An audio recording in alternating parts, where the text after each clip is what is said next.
When thinking of ideas of cursed roller coasters to make videos about, I remembered that I recorded a POV on my phone of one of the worst roller coasters I've ever been on, and I'm pretty sure that this coaster went defunct like days after I visited and didn't realize it later. Like I was the actual one to tell RCDB that the coaster wasn't there anymore, which is hilarious.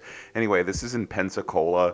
It's now called Splash City Adventures, but it was called Sam's Fun City when I went.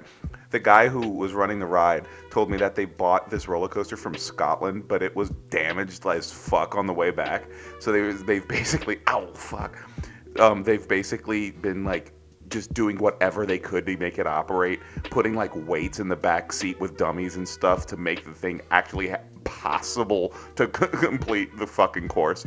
And yeah, when I was riding it, I was convinced it was going to valley multiple times. It hurt. It felt like a shopping cart being kicked down a hill, and kicked sideways while going down the hill. I don't know how that's possible, but imagine that. It's going a nice 4 miles an hour here. I paid $40 to be able to ride this, and I had to go chase down a ride op on the kiddie coaster that they wouldn't even let me ride to come around the park to open this for me. Really nice guy, but oh my god, this is a piece of shit.